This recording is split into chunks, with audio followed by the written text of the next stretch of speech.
സംസ്ഥാനത്ത് ഉഷ്ണതരംഗ സാധ്യത നിലനിൽക്കുന്നതിനാൽ വെയിലത്ത് ജോലി ചെയ്യുന്ന തൊഴിലാളികളുടെ ജോലി സമയ ക്രമീകരണം മെയ് 15 വരെ നീട്ടിയിട്ടുണ്ട്. ഉച്ചയ്ക്ക് 12 മുതൽ വൈകിട്ട് 3 വരെ തൊഴിലാളികൾ വെയിലത്ത് പണിയെടുക്കുന്നത് കണ്ടെത്തിയാൽ തൊഴിലുടമയ്ക്ക് എതിരെ കർശന നടപടി സ്വീകരിക്കും. സംസ്ഥാനത്ത് മുഴുവൻ തൊഴിലിടങ്ങളിലും കർശന പരിശോധന നടത്തി നടപടി സ്വീകരിക്കാൻ ലേബർ കമ്മീഷണർക്ക് നിർദ്ദേശം നൽകിയിട്ടുണ്ട്.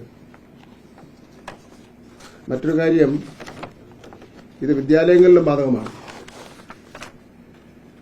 ഇപ്പോ ചില പരാതികൾ വന്നിട്ടുള്ളത് അൺഎയ്ഡഡ് സ്കൂളുകളിൽ അവിടെ സാധാരണ നിലയിലുള്ള ക്ലാസുകൾ നടത്തുന്നു എന്നുള്ളതിനുള്ള പരാതികൾ ലഭിച്ചിട്ടുണ്ട്.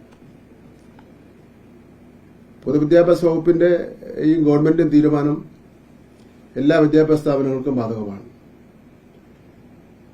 ട്യൂട്ടോറിയൽ സെന്റേഴ്സ് ഉണ്ട്, അതുപോലെ പല കേന്ദ്രങ്ങളും ഉണ്ട്.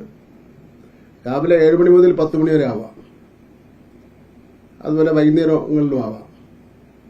അതിനിടയിലുള്ള ഈ കടുത്ത ചൂട് സമയത്ത് ക്ലാസുകൾ നടത്തുന്നതും ജോലി ചെയ്യിപ്പിക്കുന്നതും ഒക്കെ അത് കർശനമായി തന്നെ നിലപാട് ഗവൺമെന്റ് സ്വീകരിച്ചിട്ടുണ്ട്. അത് നടപടിയിലത്തേക്കും കടക്കുമെന്നുള്ള കാര്യം കൂടി സൂചിപ്പിക്കുകയാണ്.